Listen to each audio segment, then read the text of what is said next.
সকাল সকালই ব্লান্ডার হয়েছে। আমি নিজের কাজে বসেছি, ওটা লগ ইন করছি, সেটা কিছুতেই লগ ইন হচ্ছে না। মাথাটা গরম হয়ে যাচ্ছে। আর তার মধ্যে পূজা উঠতে ঘুম থেকে লেট করেছে। আর ও তাড়াহুড়ো তাড়াহুড়ো করে এখন রেডি হচ্ছে, সে জিনিসপত্র নিচ্ছে। আমি ওকে টিফিনগুলো দিয়ে দিলাম আর ওকে দুটো বিস্কিট দিলাম, বললাম বাসে খেয়ে নিতে। তো ওই দেখুন এত তাড়াহুড়ো করছে, মানে ও কোনো কাজের না, ওকে যত তাড়াতাড়ি ওঠার কথা ও তত দেরিতে উঠবে। মানে 7টায় অ্যালার্ম দিয়ে ও উঠেছে, আমার যখন অ্যালার্ম বেজেছে আর 8:30 তখন। যাই হোক, ও দৌড়ে দৌড়ে গেল ওখানে আর ওর অফিসে, ও এখন বাস স্ট্যান্ডে। তারপরে আমি ভাবছিলাম কি আর করব, ও চলে যাবার পর আমি একটু বোরই হচ্ছিলাম, যেহেতু আমার মাঝে মাঝে যখন ব্রেক পড়ে তখন তো আমার সেরকম কোনো কাজ থাকে না। তো ওই জন্য বোর হচ্ছিলাম।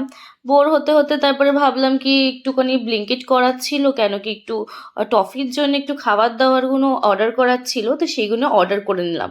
আর নিজেদের জন্য একটুখানি বিস্কিট অর্ডার করলাম, কেন কি আজকাল বিস্কিট লাগবে, ওকে সকালবেলা টিফিন দিতে হবে। তো এই হচ্ছে টফির খাবার, আর টফিও বিস্কিট খায় মানুষের মতন। তো সেরকম আজকে তারপরে পূজা আমাকে জানালো কি ওর অফিসের এরকম সুন্দর ইন্টেরিয়ার।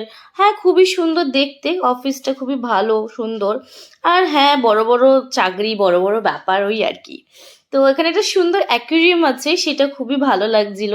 কেন কি আমার খুব মাছ পছন্দ, নিজেরও অ্যাকুয়ারিয়াম রাখার খুব পছন্দ। আনফর্চুনেটলি আমার তো মাছটা মারা গেল, কিন্তু অ্যাকুয়ারিয়ামটা দেখে খুবই ভালো লাগলো। তারপরে আমি সন্ধেবেলা অফিস শেষ করে আমি বেরিয়ে গেলাম অটো করে। তো অটো করে বেরিয়ে যেতে আমি যাচ্ছি অ্যাকচুয়ালি আমার মায়ের কাছে। তো পূজার সাথে মিট করে মায়ের সাথে দেখা করতে গেলাম। আর এইদিকে পুরো পাগল হয়ে গেছে, ওর মাথা খারাপ হয়ে গেছে। ও এখন নাচানাচি, লাফালাফি সব করে নিয়েছে। ওর কত রাগ, কত দুঃখ কি আমি ওর সাথে এতদিন দেখা করিনি। ওর এখন মানে কত নাটক, সে মানে বলতে পাগল। তো ওরকমভাবে ওকে আদর ফাদর করা হলো, মায়ের সাথে একটু গল্প করলাম। তারপরে আমি ওকে একটু রাগাচ্ছিলাম, ও একটু রেগে যাচ্ছিল। ওর পা ধরে টানলেই ও রেগে যায়, কেন জানি না। কিন্তু পা ধরতে গেলে ও ভাবে কি না আমাকে ধরে পিটবে, ওই জন্য রেগে যায়। তো ওর সাথে একটুখানি খেলাধুলা করে তারপরে বেরিয়ে গেলাম। বেরিয়ে গিয়ে একটু প্যান্টালুন্সে গেলাম, প্যান্টালুন্সে গিয়ে একটু কিছু কেনাকাটি করার ছিল। কেন কি সামনেই আমার বন্ধুর বোনের বিয়ে। তো ওই জন্য একটু কেনাকাটি করে তারপরে প্যান্টালুন্স দিয়ে বেরালাম। বেরিয়ে আমার তারপরে একটা বন্ধুর সাথে দেখা করার ছিল। তো ওর সাথে দেখা করলাম।